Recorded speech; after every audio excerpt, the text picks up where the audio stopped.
50 million Americans will suffer unnecessarily between now and September. Dr. Amy Shah is double board certified in internal medicine and allergy immunology and is here now to show us what we can do to get a jump on these seasonal allergies. Nice to have you here, Dr. Shah. Thanks so much. We're both sniffling, by the way. Yeah, sneezing, have sniffling. had so many allergy symptoms. They seem to be getting worse every single year. Before we talk about what's good for you in dealing with allergies, let's talk about what you shouldn't be doing.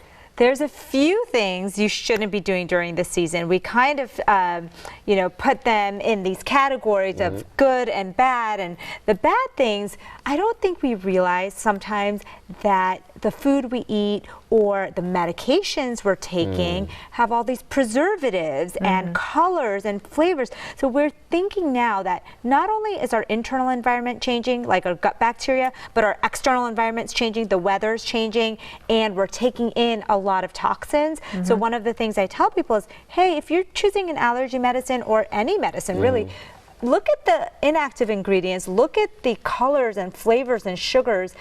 Same thing you would do for your food, you should be doing for your medications. Okay, so for instance, like a saline spray, it says saline. You'd think that would be spray. harmless. Yeah, you'd think that's, hey. It's harmless, right? You're using saline spray, one of the mainstays of therapy, especially for children who can't take a lot of other medicines.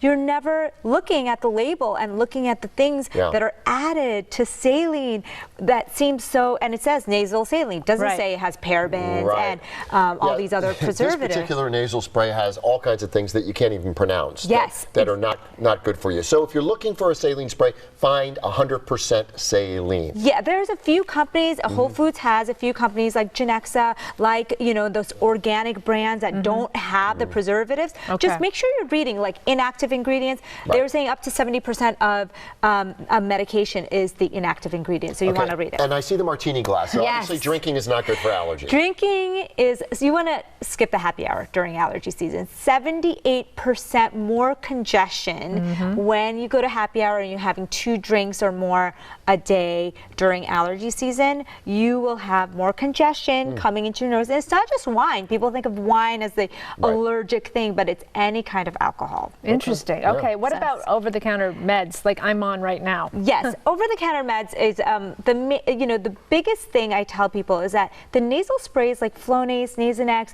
the nasal steroids are actually the #1 thing you should be using, not the Zyrtex and the Allegras and the Claritins. I think that's very confusing to people because you think that nasal sprays don't really do anything, but that's actually shown to be more effective. Okay, let's go on to good stuff. Good stuff. Turmeric is a spice that I have incorporated so much into my nutritional daily I'm so requirement. happy. It is like the biggest anti-inflammatory food, and it actually has antihistamine properties in it as well. So it's not just for general health and aches and pains, but it's actually really specifically good for allergies as well. Onions? Onions, oranges, pineapples, they all have enzymes in them that actually have antihistamine properties in them. So you want to have things that are antihistamine because histamine is what's released when you have an allergy. And really quickly, I've heard local honey is great. So there's a lot of controversy. Actually, in the allergy world, we believe you don't want to do local honey as your sole source of treatment because, think about it, local honey has been on the shelf and for a lot of places, and there's really nothing alive in there. And plus, it's the bee pollen honey that we're eating, whereas we're really allergic to the airborne pollens. So incorporate it, but not use it as a sole treatment. Yes, exactly.